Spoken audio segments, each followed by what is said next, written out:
What's up, you guys? Sean Ross Sapp, managing editor, FightfulMMA.com. Go over there, get all of your MMA news. We have this channel on YouTube. Leave a thumbs up. Subscribe. We've got interviews. We've got boxing news, MMA news, post-show podcasts and wrap-ups, and a lot more. But over at FightfulMMA.com, go over there. Join in on our pick'em every single week and our live coverage as well. Like I said, we have a great community, like thousands of comments each time there are UFC events. Come over, enjoy the fights with me and our good friends at Fightful. But today we are joined by Showdown Joe.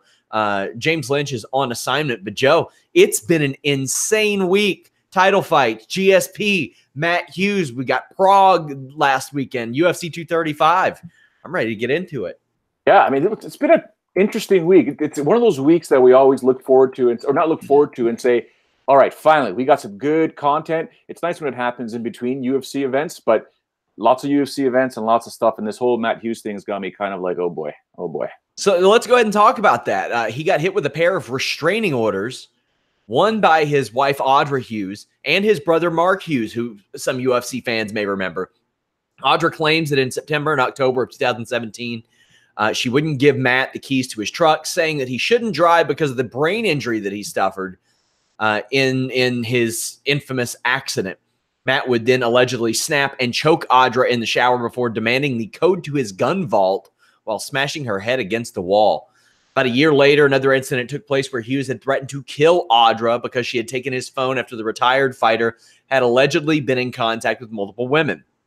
Then in December, another incident allegedly happened as Matt hit his wife allegedly in front of their children, which prompted Audra to file a restraining order the next day. Then Mark, his twin brother, would file a restraining order after a dispute broke out over the ownership of a tractor when Mark's 15-year-old son was driving it. And Matt would be accused of dousing the tractor in gasoline in an alleged attempt to destroy it.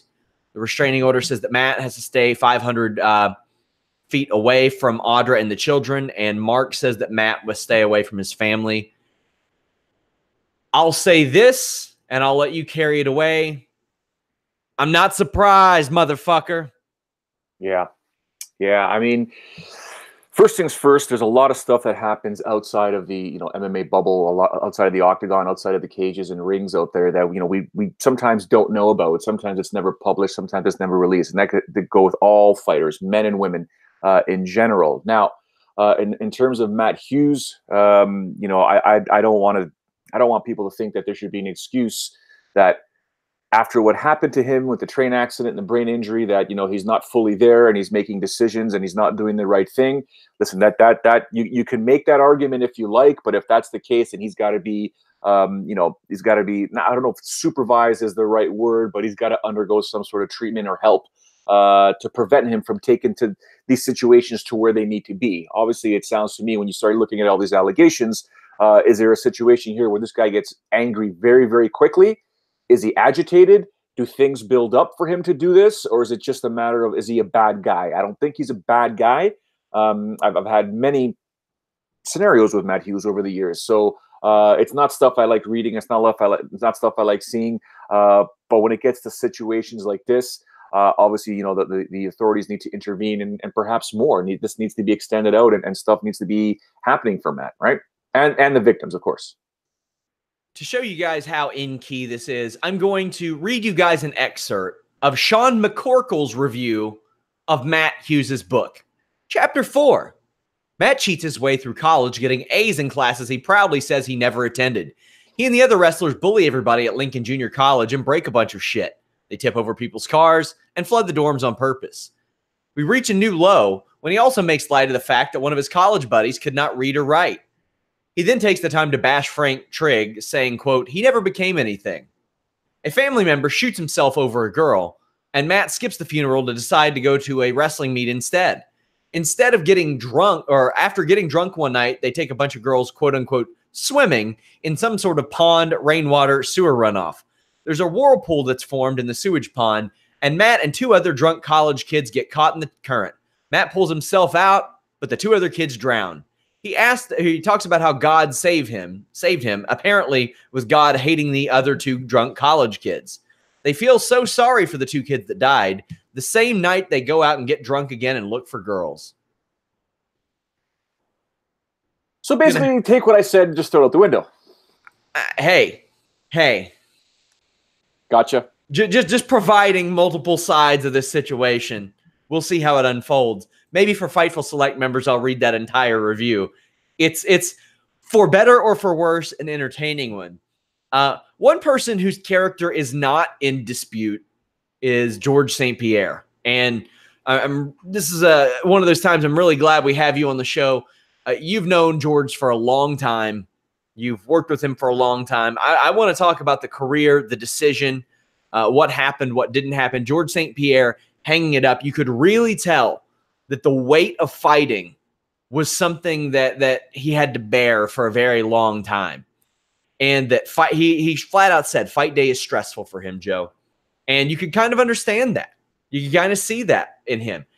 He said that the reason he's retiring is to avoid the call-outs, to avoid that stress anymore. I think he made the right call. I would selfishly love to see George St-Pierre again, but tell me your thoughts, your feelings, if you reached out to him, anything like that. Yeah, we had some conversations via text. He said thank you for the kind words that I mentioned on social media, which is ironic because some people rip me for posting that information or posting those pictures and stuff like that of George and I back in the day, but because it was never my intent. I remember vividly before the Johnny Hendricks fight, I knew that was it. I knew that was it for George. He should have never fought Johnny Hendricks, not in the mindset that he was in. But, being the consummate pro that he is or was, he signed on the dotted line. He's got to defend his title. But he had no business being in the cage with Johnny Hendricks that evening. Before a fight, George he would never showcase his nervousness. He would always tell us or tell everybody that, you got to align the butterflies. You're always going to be nervous. You just got to align that energy and make it positive and bring it to you in the cage. I remember when he fought BJ Penn, I think it was the second time. Yeah, it was the second time. There was a lot of talk because that's when the first UFC Prime Times came out. And it was fantastic production, fantastic content. And, there was a lot of talk out there that people were worried for George. Like, BJ Penn's going to literally kill you. Like, it's going to be ugly. And I remember sitting in the cage at the time at TriStar. I think George was on a heavy bag. I was on a medicine ball, and my camera guy was behind me recording through the cage. It's a quote I'll never forget. I'm going to put it on social media one day. When I asked him, I said, look, there are people out there that fear for you, people that are close to you getting into this this fight with BJ Penn. They fear for your life. They're scared of you. And the change in his demeanor, Sean, and everybody, the way his body language shifted over to me, peered at me and looked me dead in the eye. I'm trying to remember the quote verbatim, but he stopped everyone in the tracks, and everybody, I could see everyone's reaction when he said this. He says, I don't go to the octagon. I don't go to the octagon to survive. I go there to hunt.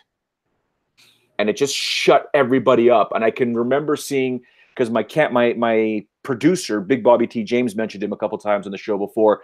Bobby T. had a second angle, and he had the headphones on like you and I have on right now. So he was hearing everything George was saying in the mic. And I remember him holding the camera like this. And when George made the comment, he just looked up and was like, shit, right? Like, we just hit gold. And we put that on Sportsnet at the time. But that's who George was. But the stress of competing, there's a lot more as to why he retired. But yeah, the stress of competing and just the difference in the way the sport is today from when he started was enough for him to say, you know what? Yeah, I got to go. So when did you first know George St-Pierre? 2001, I think 2001 or 2003. I called his first 4 fights. Okay. If you go online and you look at his UCC? UCC, yeah. You'll hear a very green Joe Ferraro, a very green Joe Ferraro. I mean, I don't have the broadcasting acumen that I have now or the experience, but I met George for the very first time. I think we were in Verdun. I think that's where I first met him. And I just knew right off the bat. He actually fought my instructor one of the times and, beat him up pretty good. But then, in promoting George St-Pierre through UCC, obviously we got closer and closer and closer. And there was, my role with UCC at the time, as well as outside when we would have breakfasts or lunches and dinners and just meetings and stuff like that. I really got to know him back then, and I realized there's something special here. There's something really special here. And so I tell people all the time, I was blessed to be a part of a journey of a nobody. Nobody knew who he was, to becoming one of the biggest pay-per-view stars of all time. So I've got that experience, and I try and bring that to this podcast. And so when I speak to a lot of fighters in general, to say, look, there's a recipe to become a superstar, and here's what's in there. Here's what it takes. And I saw it with George, and I just learned along the way the stuff that he was doing, the stuff that some of the promoters were doing, his management was doing, some of the stuff that him and I did with Sportsnet. I mean, he was, I think, 3-time Athlete of the Year in Canada. You know, taking out guys like Sidney Crosby and you know, big name sports athletes. He was 3 times, I think, if I'm not mistaken, Sportsnet Athlete of the Year. So there was a lot of things that we all did with George. It was all George, but everybody worked together as a team to get him to where he needs to be. And I had a really small role, but I felt like that role was absolutely huge because I loved it. That ascent of George St-Pierre, a lot of people don't realize how quick it was. 2 years after his pro debut, he's in the UFC and he's fighting Carl Parisian. Oh, and he's beating him. And I mean, it's an ascent. We've seen that happen before, especially modern day. We see that happen. Like Cynthia Calvillo will pop up in the UFC shortly after her pro debut, and John Jones just a few months. Nothing can replicate that. But John Jones, all due respect to him, wasn't facing Ivan Menjivar, Thomas Denny, Pete Spratt on his first 5 fights. It was kind of incredible when you see, I mean, and Pete Spratt at the time was the most impressive one because he was fresh off of a UFC run. The guy had just beaten Robbie Lawler. Yeah. And George St-Pierre steps in and fights him. Were you surprised that that GSP got that call so quick? Because I'm unfamiliar perhaps with the landscape back then and how quickly one can get a call. Or were you like, yeah, it's probably about time, even though he's got 5 fights? I would say pretty much every fight up until he became the champion, I thought it was too early for George. Every single fight to me, I was concerned. I didn't think he was ready, but he just kept proving everybody wrong. The only person that kind of believed in him at the time was Stefan Patry, who constantly put him against talent that we all thought, man, he's not ready. I remember when he fought Thomas Denny, his 4th fight, that was at UCC 12. I didn't think George was ready. I didn't think George. And then when he fought Pete Spratt, I didn't think he was ready. And Carl Parisian, Jay Huron, I didn't think he was ready. He got that Matt Hughes title shot, and then I remember thinking, man, this is too early, but let's give it a shot. And in losing in that first round armbar, I was just kind of like, man, that was just a mistake. You could have beat this guy. The man was not a pro fighter 3 years before that. Yeah. A lot of people forget that. Yeah. Well, he said he was overwhelmed, right? He said he was overwhelmed in fighting Matt Hughes. He wanted the title shot, but mentally he wasn't there. And that was a learning lesson because he came back, returned to TKO at the time, took on Dave Strasser, and then began that ascension up the rankings. And then, took on Matt Hughes again to win the championship eventually. It was a fantastic fight. But then, he didn't respect his opponents, didn't respect his, not opponents, opponent in Matt Serra. And that was the most extreme valuable lesson in his career, to never underestimate a fighter because he got, taught a lesson. And then from there, he went undefeated, right? He was 13-2 after that fight, took out Koscheck. Hughes got his title back from Serra, and then just proceeded to just do what he had to do to defeat anybody and everybody that stepped in the octagon with him. We talk about on this show, I think it was last year, 2017, 2018, the quick rise of Volkan Ozdemir, who had the benefit of being an MMA fighter for, I think, 6 or 7 years. Oh, by the way, he kickboxed too. And it took him 11 months to go from his UFC debut to a UFC title fight. George St-Pierre had a fraction of the fights. He had like less than half of the fights than Ozdemir, and did that in 10 months against Matt Hughes. He reeled off that incredible winning streak. You look at one of the most badass streaks in UFC welterweight history to get back to a title shot. In my opinion, you've got to put Mayhem Miller, Frank Trigg, Sean Shirk, BJ Penn, and then Matt Hughes up there. That was just an unbelievable tear. And GSP begging for that title shot. It was that famous scene that you see. He wanted that title. He wanted that rematch with Matt Hughes, and you saw the growth and the maturity. And I mentioned this on the recap. That spot where he got caught with that arm bar where he had the double wrist lock on the bottom. That's a spot I've integrated into pro wrestling matches since then. It's iconic. Like it's one that you look at and it's elementary. It's one that young MMA fighters look at, they see it and they never make that mistake again. Kind of like how I mentioned the Von Flue thing. You never hold on to the double wrist lock from that point. And a lot of people learned a lot of things from there. When I started to watch UFC was about January 2007, so I wasn't that hip to the dominance of GSP and how impressive he was. So when I immediately walk in and I see him get clipped by Matt Serra, a fight in which you could tell he had a ton of pressure on him for, that, I didn't know what I would see over the next decade. What was his mindset like going into the Serra fight and coming out of it? The first Serra fight, he basically, in essence, it's tough to say because I don't know if he ever admitted this or if it's something that was mentally he wasn't there because he thought, you know what, this guy doesn't deserve a title shot. I think it was because Serra came off the Ultimate Fighter, if I'm not mistaken, right? Yes. And got the title shot. So he won the comeback season or whatever it was. Yeah, season 4, I think it was. But it was one of those things where George was like, I'm going to beat this guy. Like, really? Like, there's no real point in doing this fight. I'll do it. I'll show up. And then rumors started swirling that, he didn't train as hard. He basically put in a 2-week training camp. At that time, I wasn't in Montreal for that period to know if this is true or not. But all these people were telling me all this kind of stuff, he's going to be fine, but, it's Matt Serra. He's going to, well, guess what happened? If I'm not mistaken, that was UFC 69 in Houston. Houston? I think it was Houston. Yeah, it was in Houston. It was just a situation where he didn't really, and he got caught. It wasn't even an overhand punch. I think we broke it down one time on my show. It was almost a clothesline, like an overhand clothesline, old school wrestling clothesline that connected.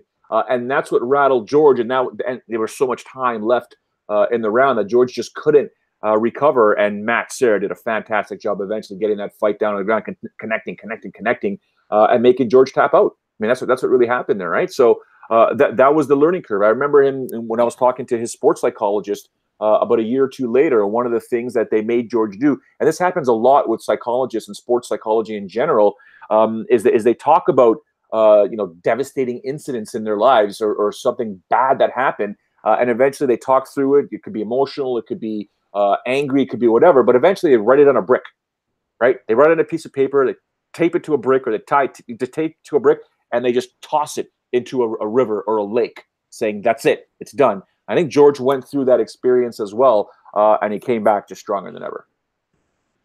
Of course, after that, he had the first Koscheck fight, and this was a recurring theme that he had beat so many people, they were running out of people for him to face the first time. He beat Matt Hughes again. You could definitely tell he was the better fighter in that feud. Just eviscerated, just dominated Matt Serra. Just dog-walked John Fitch. And then there was the quote-unquote super fight, which, like I said, I had only started to watch UFC a couple years prior, but I looked at that and I said, man, BJ Penn doesn't have a chance. I didn't know why they were booking this fight. I didn't give him an opportunity. I didn't give him a chance. I looked at BJ Penn's record and I was like, he's not beaten GSP before. He's moving up a weight class. He had been beaten by Matt Hughes before. But all of a sudden he goes on a 3-fight lightweight winning streak and he gets this fight with GSP. I mean, good for BJ Penn. And the buy rate did great, over 900,000. And this is when GSP was a true pay-per-view juggernaut. Were you surprised that the UFC was so quick to make this fight? And were you surprised by GSP's ability to draw such an insane rate at that point? I mean, Canada was popping. Well, back then, Canada was huge. To go to your first question, no, I'm not surprised at all, because back then, the fight with BJ Penn at UFC 58 was controversial. It was a split decision. It was close. People scored it different ways. A lot of people scored it for BJ Penn. And since that fight there, BJ Penn would go on this anytime he could talk about a rematch with George St-Pierre, he would do it. He would talk about it. He would promote it nonstop, to the point that it got under George's skin. And it just woke up Joe Silva and Dana White and said, this is a fight. People want to see this fight. I'm not saying it was the money fight like Conor McGregor and Floyd Mayweather, but, Conor McGregor talked himself into that fight, right? He convinced everybody. Then he convinced Floyd Mayweather. It's the same thing with BJ Penn. He convinced them. And George, basically being the proud guy that he was or is, he basically said, you know what? I need to right this wrong. That was a close fight. That was the first round I ever lost in MMA, he believed, was the first round against BJ Penn. Didn't like the way that decision went. He says, you know what? I'm not going to make this guy pay.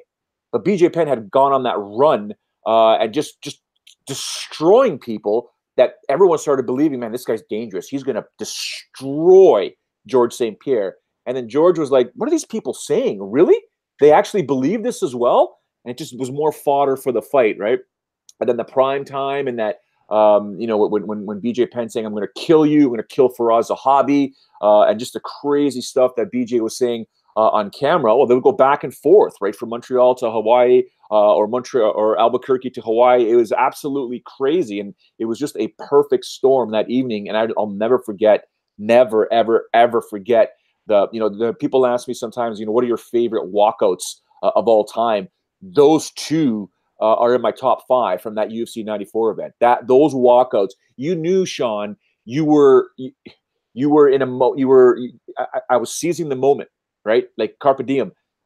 You knew you were at somewhere special. Something big was going down right now, and I'm 20 feet away from it, 10, 15 feet away when we were media row, and you know, that they both walked right by us, and we were just kind of like goosebumps, like, oh my goodness, what are we about to witness right now? The UFC wishes they had a guy that could consistently get 700,000 pay-per-view buys these days. Bisping and St-Pierre did 875, Hendricks 630. That was a bad day for GSP. 630 was a bad day. An underrated aspect of George St-Pierre is towards the end of his career, you had those people that said he was a boring fighter, that he relied too much on his wrestling. Something a lot of people don't talk about, and it's something I like to bring up when I notice it. When people fought George St-Pierre, a lot of the times they were never the same fighter again, Joe. This happened a lot. Carlos Condit, take a look at his career trajectory before GSP. I'm talking like, I think he had like 12 out of 13 wins. Since then, he's put together two. Johnny Hendricks, I mean, he was able to beat Robbie Lawler, a little bit questionable, but arguably, you could say that he's really won 2 fights since that night. You look at Thiago Alves. Thiago Alves was on a 7-8 fight winning streak before GSP. He's never put together 3 in a row since then. Nick Diaz, I mean, I don't think it's any secret he was never quite the same. I mean, we assume he never fought. He's definitely never won since then. Dan Hardy could not compete at the top levels, we learned, even though he gutted it out against GSP. He was getting finished by the likes of Chris Lytle shortly thereafter. I mean, he changed people, Joe, and being just ultimately defeated in body and mind is something that not a lot of fighters can do. GSP was one of those guys that could do that to you. Yeah, I mean, I would sit there and argue all the time that, you know, people would say that GSP was boring and stuff like that. He couldn't finish fights. And you know, we had a conversation one time. I think we were at a place called Chez Cora in Montreal. It was me, George Faraz, Loiseau, my producer, Bobby T. And we're, you know, regular breakfast, just shooting the breeze sort of thing. And we just got into the conversation of challengers, right? And becoming the champion was one thing, right? Once you're the champion, all you have to do is defend the title. You don't have to finish people. It's better to be champion than to be a loser. That was the thing, right? Defend the title. Defend it in a manner where at least you win decisively 3 out of 5 rounds. Defend the title. If the finish presents itself, go in there and finish. Work for the finish, but don't go crazy trying to get that finish. And he also said there's a different mindset when it comes to challengers than it does when you're a champion. When you're a challenger, you've reached the apex of the mountain. You've reached the summit. Everything you have ever done in your career, you made it. This is it. You are willing to die in there. You've reached the ultimate test. You are ready to die. As a champion, you're not ready to die. You're ready to defend. Defend the summit, defend the apex, defend the titles. A big different mindset that he had after a while. Now, being a champion, Sean, especially in George St. Pierre's case, means you're a millionaire. Endorsements, sponsorships. When you're not a champion, don't make that money. Life is different. You have to work harder. But when you're the champion and they say UFC welterweight champion and you've got a belt in every single one of your pictures, it's a different ballgame. You protect that image. You protect that persona. Fighting is just part of the job. Anybody who follows me knows that I love stats. Here's an interesting one. He currently holds the record for most consecutive title fight wins with 12. John Jones technically can't hold that record because of his no contest, but John Jones at UFC 235 will try to break the record for most title fights consecutively without a loss. Demetrius Mighty Mouse Johnson is also up there. Anderson Silva should be, but people didn't make weight. Travis Lutter kind of cost him that record. But George St-Pierre, in the annals of time as a middleweight champion, you know, you can say what you want about the fact that he beat Bisping for it, but that was a hell of a fight too, and an amazing comeback. But he stated that he wanted to fight Khabib Nurmagomedov. Part of me agrees with Dana White when Dana White says, well, we don't want him vacating that title too. But then at the same time, I see Colby Covington stripped of a unit. I mean, you could make a tournament full of people that have not lost their titles but haven't had to give up their titles, Joe. I joked on social media and I thought, if only they had a division between 155 and welterweight where people could go and avoid this interim mess. Do you think they should have made this fight? I think Khabib and GSP is you're asking for 1 million pay-per-view buys easily. Should they have made this fight from a business perspective? Absolutely. Me speaking as someone that knows George, no. I would not want to. Dude, I didn't want to see him fight Bisping. Okay, like I didn't want that fight. You remember that? I was like, dude, don't fight, and he fought anyways. But to cut all that weight to get to the weight that he would have to compete against a guy like Nurmagomedov. That's not to say George couldn't defend those takedowns and not take down Nurmagomedov, bigger, stronger, potentially, right? I get that. I understand that. But for George's sake, I didn't think it'd be good, especially the younger fighter, younger, hungrier, and stuff like that, right? Different ball game altogether. But from a money-making perspective, I think it would have been a fantastic fight. It'd been a great payday for him. I still really, I mean, if there was a fight that I wanted to see, even though I still disagree with my own brain thinking about it, it would have been the Conor McGregor fight. But the cachet of Conor McGregor has slightly dipped a little bit, especially with Khabib Nurmagomedov being the champ. That, you know, is the next fight to make, sort of thing, right? But yeah, from a business perspective, Sean, would have been a great moneymaker for the UFC, George and Khabib. But for George himself, I don't like it. I don't like it at all. Any final thoughts on the career of George St-Pierre? What do you see him doing next? He says he's going to keep training 2 times a day, the following day even. Tyron Woodley said, yeah, how about you train with me? That would be neat. So what do you see in the future for GSP? Not too sure yet. He didn't answer some of my questions and we went back and forth. Yeah, he can do whatever he wants. I know he's going to keep training. He's a gym rat, for God's sake, right? He loves martial arts. He loves learning. He believes that Bruce Lee adage that you should be more scared of someone that knows one kick and has practiced it 1,000 times than somebody that knows 1,000 kicks, right? So he likes to drill. He's all about muscle memory. He's all about being in shape, eating healthy. Back in the day, this guy could consume. No, he was not a healthy eater, Sean. This guy could destroy like 3 Egg McMuffins and a Big Mac combo in a heartbeat, right? So, but he realized the importance of nutrition. But he wants to be a role model. He wants to live that lifestyle. Movies, commercials, endorsements. We'll see where they go. But he's got, he's George. He can do a lot of things. Well, speaking of championships, boy, was there a revolving door. We got 2 new interim champions coming. What? Wait, you mean to tell me that Tony Ferguson isn't interim champion anymore and was offered an interim title fight, rejected it? Don't blame him. Interims mean jack shit to the UFC. Instead, it's going to be Max Holloway moving up from featherweight to face Dustin Poirier in a rematch for the interim lightweight title. Now, do both of these guys deserve it? Holloway, I don't know. Not when you've got Poirier and Ferguson there. Not when you've got Khabib sitting out of stubbornness, essentially, waiting out Ramadan. What did you think when you heard this? Well, based on your mild explanation, which I'm going to get you to expand upon shortly, I got the news, I read it, and I'm like, how does this make sense? Where in the trajectory does this interim title fight make sense? Where? How? And I can't figure it out. I saw Dustin at the last Titan FC event.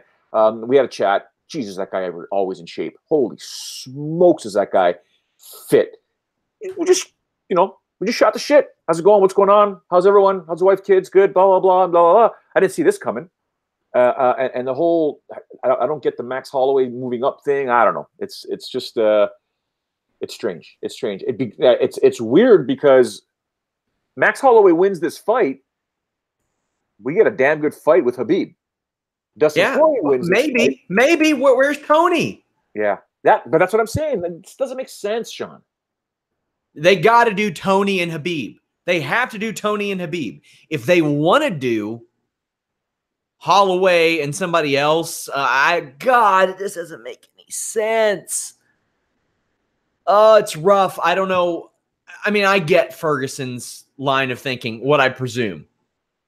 He had the interim title. He had it taken away from him. It doesn't mean anything. And there are people that have the balls to say, oh, Ferguson needs to do this. Ferguson needs to do that. Ferguson needs to do whatever he damn well pleases, and he deserves it. The man just turned 35. He's lost one fight in the UFC. That includes tough. I mean, Pettis, Lee, Dos Anjos, Barboza, Josh Thompson. He's beaten them all. I don't know at what point. By the way, 6 out of his 7 fights, of his last 7 fights, fight of the night, performance of the night, something like that. The guy's got money, too. People are going to miss Tony Ferguson when he is gone. Do not take Tony Ferguson for granted, because for a couple years I did. I was like, this guy is a nut. There's crazy and there's a good kind of crazy. He's a good kind of crazy. He's the kind of crazy every MMA fan should appreciate. The kind of crazy that will get you bloodied up with a no-name, then you Darce choke them until they pass out. Yeah. That's the kind of crazy I want. You know, hey, I'm not much for him doing Van Damme splits in between 2 medicine balls while doing somersaults and lifting at the same time. I don't know about that, but man, this guy has gotten a raw deal over and over and over again, and it's a shame because his career has been slowed down. He spent it took him 11 months to get back in the cage between 2016 and 17. He missed a full year, and now I want to see this guy fight. I hope he does soon. But that's not all we got on that show, Joe. Israel Adesanya against Kelvin Gastelum. They're not wasting any time. Robert Whittaker says, I'll be back in the summer. UFC says, we're not waiting. I'm okay with this to a degree because Whittaker has had some trouble getting in the cage, staying in the cage, and I'm okay with that. But I'm tired of the champ era. I'm tired of the, oh, I want a title, I immediately want to move up, move down, I want to wait era. I'm tired of the, oh, I want a title, so now I want a box era. I'm sick of this shit. And I hope whoever wins this interim title wants to fight the person who holds the real title in both cases, Joe. In essence, now correct me if I'm wrong, it sounds like in your brain, my brain, many of the traditional martial arts fans, mixed martial arts fans, it sounds like we need a sanctioning body. Yeah. Sanctioning body to determine who deserves the next title shot. Whamma never die. Right? Whamma lives forever. Where's that belt at? Right? So it's one of those things where it's like, this kind of stuff should be mandatory, but it's not, because the UFC is not a sanctioning body. They're a promotion. They're a business. They can do whatever the hell they want. and some of the fighters disagree with what the UFC wants to do, and they'll do their own thing, and then end up going to, head to head with Dana White or Sean Shelby or whomever, and come out on the losing end. That's what pisses me off about Dana White. All due respect to the guy, he's done a lot of great things for the sport, but when he has the balls to say, "Oh, I don't want to make a 165-pound title because it'll just be guys who can't win the title," there is a roster full of guys who haven't lost titles that don't have them.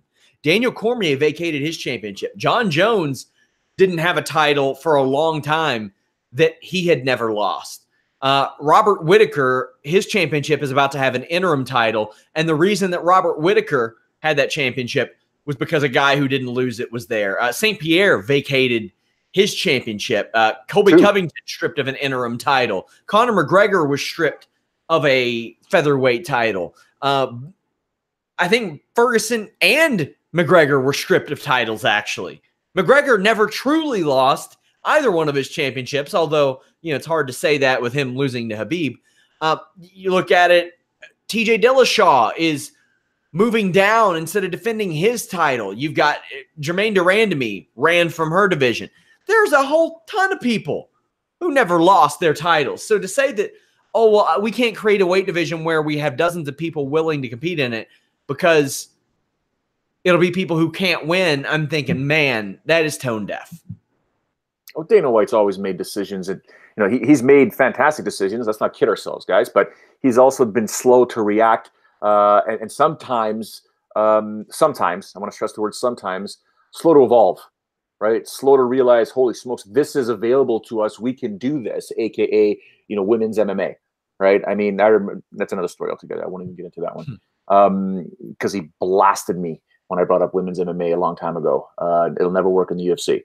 Crazy the way it works out, huh? Yeah. But it took Ronda Rousey for him to realize it, right? But there's a lot of things that I don't know if even Sean Shelby or McMahon or the people around Dana, if they could sit him down and say, hold on, let's take a look at this option. I'm sure they do that. Don't get me wrong. I'm sure they have these board meetings, but Dana has got to understand, he's also a businessman, not just a promoter, but a businessman going out there and working on deals. All of a sudden, you want to get a massive deal. Look at your shirt. You want to get a deal with Nike, right? Well, you got to prepare for that meeting. You got to know who you're meeting, who you're going up against, and if you want X amount. So there's always things going on in his head, and then he finds out that this person got injured, or Robert Whittaker wakes up and he's got a hernia, and then Conor McGregor's just being crazy, he's throwing a thing through a bus. There's always something going on, and it all affects Dana White, right? I don't want to defend the guy. I'm not trying to defend the guy. I'm just letting people just think about this for a second. The amount of stuff he has to deal with that before he can even talk about a cruiserweight division or a 165-pound division, he probably does, and then gets inundated with just stupidness or craziness, right? So there's got to be something that said, Dana, can you just sign off on this? Here's why. Just sign off on this, please. Right? Here's why. Here's a quick presentation. This makes sense. Let's just do it. Makes sense. More money. Get her done. UFC Prague was this weekend. Liz Carmouche picked up a big but boring win. Peter Yan won. Mikhail Alexachek beat John Vellante. You had Ankalaev defeating Abreu. I talked about these fights on the post show. Go check it out, youtube.com/Fightful MMA Boxing. The two things I want to touch on quickly: Stefan Struve picking up a come-from-behind win over Marcos Rogério de Lima. Seems like he's going to hang it up, or at least entertaining the idea at 31 years old. And then Thiago Santos with a big win, a patient win over Jan Blachowicz, considering that Thiago Santos beat this weekend's title contender at middleweight. I think that he should be in the conversation, should be in line for a title shot. But what do you think of Struve and Thiago Santos? Well, Stefan Struve, first of all, Stefan Struve's lucky I didn't record all of us in Kazakhstan, especially with him and Gilbert Burns. Okay? Those two guys are disasters. They are freaking hilarious, Sean. I'll just say whatever happened in the dressing rooms is their fault, and that's it. They're hilarious. In terms of Stefan Struve, though, getting that submission arm triangle choke victory and wanting to walk away, especially, and he said it in the post-fight interview, his heart, and people mistook that for, his heart for fighting. No, his heart, legit, there's issues with his heart, right? Like, there's legit physical issues with his heart. Therefore, his health is far more a concern than continuing to compete. In my opinion, if he wants to walk away, he's called it a career. Hey, man, hats off to you, bud. No problem. No problem. And by the way, I can tell you stories about Stefan Struve and Shorty Torres. Those two guys having a conversation. I should have got pictures of that, Sean. It was just ridiculous. And I'm sorry, the second question was regarding Thiago Santos's victory? Correct. Yeah.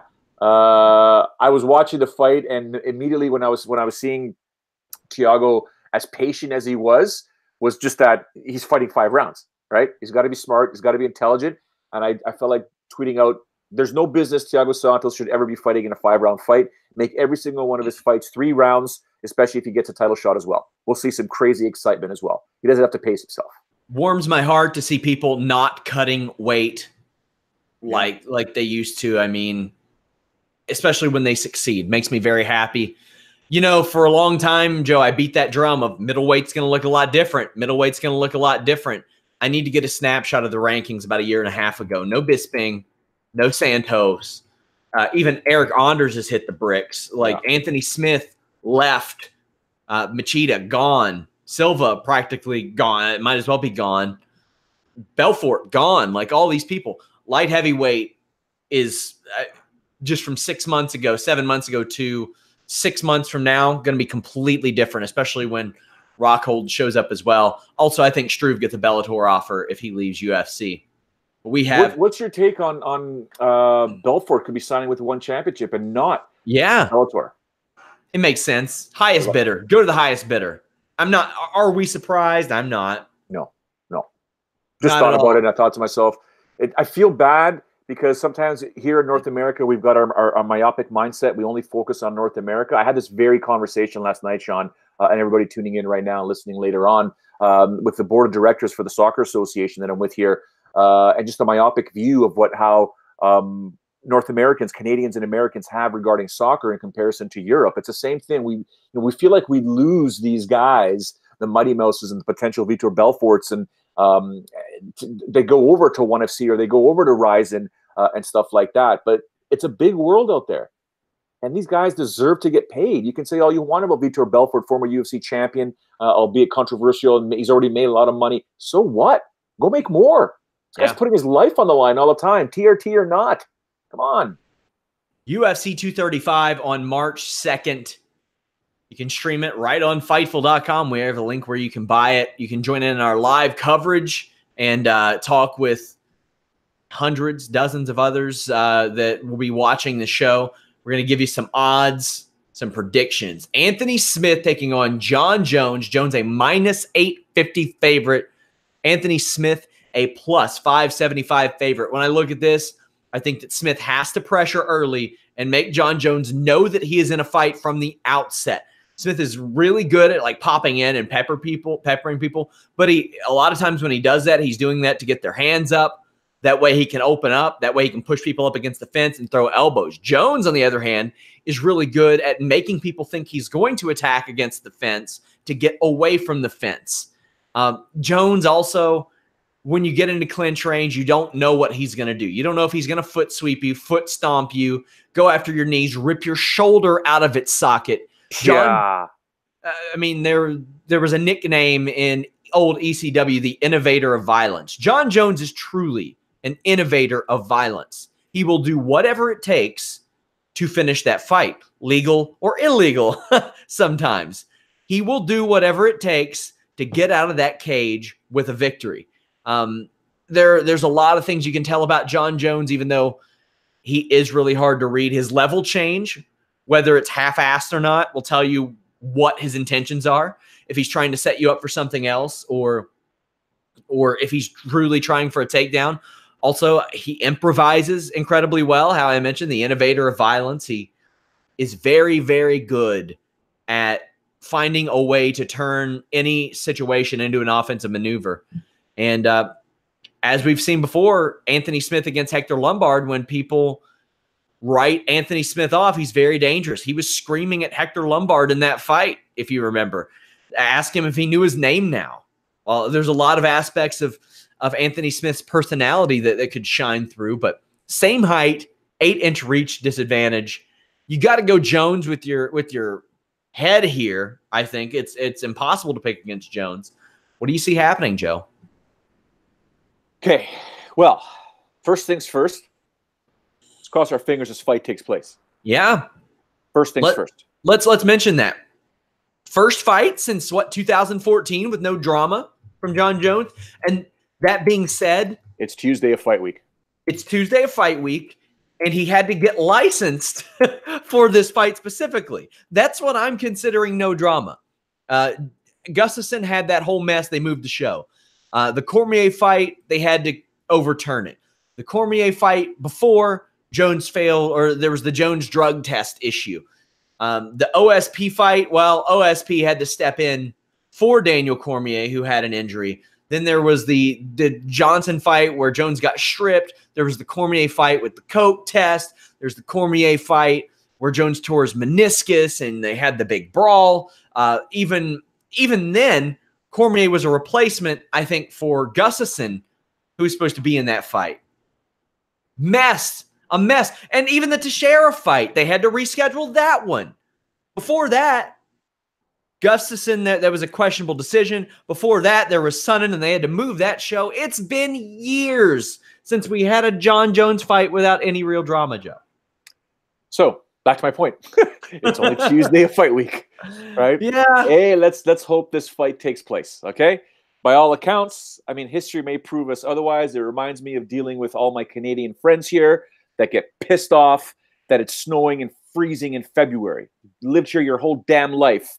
You know that in February it's going to freeze. Well, a Jon Jones fight, no longer will we ever be surprised if the fight doesn't take place, number one. Number two, if it does take place, there's always something inside of me, been around this game for the better part of 20 years, that on Sunday morning at 1 a.m., will I be surprised if I hear "and new"? Okay? No, I will not be surprised because Anthony Smith has that ability to shock and awe anybody, including Jon Jones. 3, I also know Jon Jones is a special talent, a special mixed martial artist with people call freakazoid sort of limbs and length, and the way he can execute technique is super ridiculous. So, in breaking down this fight here, mentally speaking, Jon Jones will more than likely be able to protect his chin, because if he doesn't, he will go to sleep or get TKO'd. But Jon Jones will pick apart Anthony Smith, provided, I mean, Anthony Smith's a tough guy. Tons of experience going way back to Strikeforce days. But mentally, he's fighting Jon Jones, not just physically. Okay? Mentally, he's fighting for the world title. It's a lot to take on. And we'll see what's going to happen, the Anthony Smith that's going to show up there. But Jon Jones, he said it, you know what, I want to fight X amount of times in 2019. Bring them all on. No, this is a guy that maybe wants to recoup a lot of money, Sean. And he's got to fight to recoup that money. If I am Johnny Walker and Volkan Ozdemir, I weigh in at 204.9 pounds on Friday. Mm-hmm. You just never know. Tyron Woodley back in action defending against Kamaru Usman. You know Kamaru very well. Kamaru won Dana White over, and that's not easy to do. Yep. Will that be enough to stop Tyron Woodley? Because they have very similar skill sets. Yeah, but you can make the argument Tyron is more explosive than Kamaru. Kamaru may not be as fast, but he's very precise with his striking. It'll be interesting to see, because mentally speaking, when I think about these two guys on fight night, and you know, visually I can't see it properly, but I think Tyron's going to be bigger than Kamaru Usman. So Kamaru's wrestling technique, not strength, but technique, is going to have to be on point, because if you can put Tyron Woodley on his back, you're going to increase your chances of winning. If you want to go toe-to-toe with him, it's very, very explosive. Remember, he went toe-to-toe with Stephen Wonderboy Thompson twice. Okay? So, you know, I would argue that Wonderboy's a better striker than Usman, right? So I think the wrestling is key for Kamaru here. If he can some way, somehow, even clinch, get this fight down on the ground, put Tyron on the ground and keep him there, and work for a decision. Work for a decision, because Tyron can end this fight at any time. And that's taking nothing away from Kamaru Usman's striking or skill set. It's just Tyron's powerful. Very, very powerful. I am actually going with Usman in this fight. Oh, there's no doubt. Like, don't even kid yourself. I'm going for Kamaru. Yeah, I think that At plus 160, there's some value there, although it's a pretty good line. I'm picking him to beat Tyron Woodley. I think a lot of things. It might just be Tyron Woodley's time. He's going to be 37 soon, but I've said that a lot, and it didn't end up happening. I think actually Usman's going to be bigger in the cage than Woodley. Now, will that height difference affect Kamaru Usman from getting his hips underneath Tyron Woodley? That's a question that I have.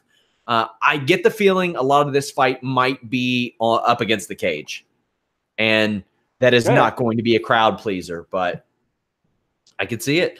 We also have Ben Askren minus 280, Robbie Lawler plus 240. This is without a doubt the biggest test of Ben Askren's career, in my opinion. And that being said, I think Robbie Lawler has seen better days. I'm expecting Ben Askren to get the job done, grind out a victory, and do what he does, wrestle, and probably earn a decision win, Joe. I'd like to know where the money's coming from on this fight, because at minus 280 for a guy that's never competed in the UFC, I'm betting that those odds are going to shrink closer to fight time, right? Because then the mainstream, I could be wrong, but the mainstream viewer is going to catch on to this and be like, wait a second, who is this Ben Askren? I've never heard of this Ben Askren. Robbie Lawler's the man, former champ, blah, blah, blah, blah, blah. Boom, money goes on Robbie Lawler, right? What do you figure? Vegas betting is from tourists as the show gets closer? Oh, yeah, I think the numbers are going to change in this fight. Could be wrong, but I think the numbers are going to change in this fight here. I think I'm trying to analyze what you just said in the fact that Ben Askren is going to have to grind out a victory. That's the only way I think he's going to beat Robbie Lawler, because he sure as hell is not going to be able to strike with him. But Robbie needs one punch to land, and this thing changes very, very quickly. Is he a shell of his former self? You can make that argument, but it remains to be seen. Do you think Ben Askren is going to throw leg kicks? No. All right. So, and you know, Lawler's a damn good wrestler. He's got pretty good damn, takedowns or takedown technique or takedown defense, excuse me. I think we're going to have a fun fight here. I think Cody Garbrandt is in a must-win situation against Pedro Munoz, and it is not easy to just win against Pedro Munoz. He's won 6 of his last 7. His only loss is to John Dodson via split decision. His last loss before that was a split decision against Jimmy Rivera. Nobody has ever finished Pedro Munoz. Cody Garbrandt's going to look to do that. I'm just glad that Garbrandt is off the carousel. He should not have gotten a rematch against TJ Dillashaw. That shouldn't have happened. I don't necessarily like that happened, but I like that he's back in action this weekend, and I'm picking Munoz to beat him. Wow. Picking Munoz at plus 145 to beat the minus 165 Garbrandt. How? Submission. Damn. Yeah. Then I have to go Cody Garbrandt by knockout. Have to. Ladies and gentlemen, watch your 5s on this one. Well, you're not going to put 5 on Cody Garbrandt anyways. I think that Munoz pressures Garbrandt. Garbrandt does something and ends up getting submitted, because I don't doubt that Cody Garbrandt could take down Pedro Munoz, but do you wanna? Do you wanna? Is that something that you want to do? I don't know. I probably wouldn't. I'd probably try to stand up and strike with him, but Munoz can be dangerous on the feet and uses it to set up other things. Ladies and gentlemen, you're either with Team Showdown or Team Sean Ross Sapp on this one. You got to make a decision on that live chat. Forget about Sean Ross Sapp. He's a fool. You're going to go with Cody Garbrandt in this fight.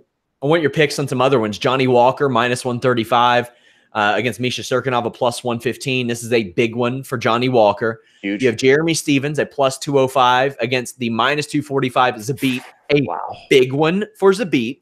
And Tisha Torres and Wiley Zhang, a virtual pick'em. Torres a plus 105, Zhang a minus 125. Some good, high-level competitive fights right there, Joe. Yeah, man. It's like, I mean, Tisha Torres is number 7, right? She's real good. Yeah, and Zhang's 14 or 15. Really, really strange. I think that's my I got 5 on it right there on Tisha Torres, because that's just a strange. Unless there's something we don't know. I know Zhang's good, but yeah, I don't know. And oh man, Zabit at minus 245 against Jeremy Stevens. You might want to put 5 on Jeremy Stevens, although Zabit could be the next. He's a big thing already, right? Yeah. He's a big thing in this division. People are paying attention. He's a prospect, and huge, huge, huge fight here. He defeats Jeremy Stephens, all eyes on Zabit, right? I mean, Magomedov Sharipov is going to be just all over the place here. And of course, you're putting me on a spot here with Johnny Walker and Misha Cirkunov, especially Misha being Canadian. He lives 20 minutes from or 25 minutes from my house. That's a tough one. I like Johnny Walker, but this one I will refuse to offer up my thoughts. And that's not saying that I'm saying Misha Cirkunov's going to lose. I think it's a very close fight, and it could go either way. I'm going Tecia Torres. I think she is a much better fighter than Zhang. Zhang has some okay wins, but I don't think she's faced anybody the level of Tecia Torres. I've got Zabit. Although Jeremy Stephens does what Jeremy Stephens does. And I'm going with Johnny Walker. I think that he has some nice tools. Elsewhere on the show, Alejandro Perez plus 165 against Cody Stamann, a minus 190. Diego Sanchez plus 235. Mickey Gall minus 275. And you have Frankie Saenz 165 plus 165 and Marlon Vera a minus 190. Charles Byrd a plus 105. Edmund Shabazian minus 125. Anything stand out to you in these fights? Some good talent in a few of those fights. Yeah, lots of talent. But I'm focusing on the Diego Sanchez Mickey Gall fight, and I want to know if you're going to put 5 on Diego Sanchez, because I wouldn't. Yep. No. You're going to do it? Yeah, I'm going official with that after our predictions. Yeah. Yeah, I'll go with Mickey Gall on this one here. Other than that, I mean, Marlon Vera, I think, emerges victorious in this fight here. Hannah Cifers, who I know very well, obviously Polyana Viana's got lots of love from a lot of people. Hannah Cifers doesn't go away. Doesn't go away. She will not go away. I could put 5 on her. She won't finish Polyana, but she's tough as nails. Yeah, speaking of, Polyana Viana is a minus 280. Cifers is a plus 240. Mazzani a plus 360. Chiasson a minus 450. That is UFC 235. Make sure you guys join us. We are on podcast platforms everywhere after the show. But now it's time for my UFC 235. I got 5 on it. These are flyer picks. I do not necessarily pick these people to win, but if you got 5 extra bucks, put 5 down on it. Usually you just need to hit on one of these 3 to end up winning. I've had somebody win on, I think, 4 out of 5 of my I got 5 on it picks so far. They are always underdog picks. I've got Gina Mazzani plus 360 against Chiasson, although I'm picking Chiasson to win that. There's a lot of unknown in women's MMA, and almost anything can happen. There's a lot of talent discrepancy there. Mickey Gall, a minus 275. I'm taking 235 plus on Diego Sanchez. I think that Diego Sanchez's experience could do him well. I think that he can make this fight messy and end up taking advantage of Mickey Gall. And then I got to do it. Anybody plus 575, I got to just take. I got to take, because I'm not ruling out the possibility that John Jones, the minus 850, gets DQ'd in this fight. It could happen. It could happen. Make sure you guys visit FightfulMMA.com. Joe, as we wrap up, what do you got going on this week? Same old, man. Looking forward to this card here, but, same old on my end over here. So having a good time. Follow me at Sean Ross Sapp. Follow us at Fightful MMA. Leave us a thumbs up here on this video. Leave us a nice iTunes review. That stuff really helps. A lot of us watch us on YouTube, or a lot of you watch us on YouTube and don't get that option to review. So just head over there and do that. Fightful, subscribe.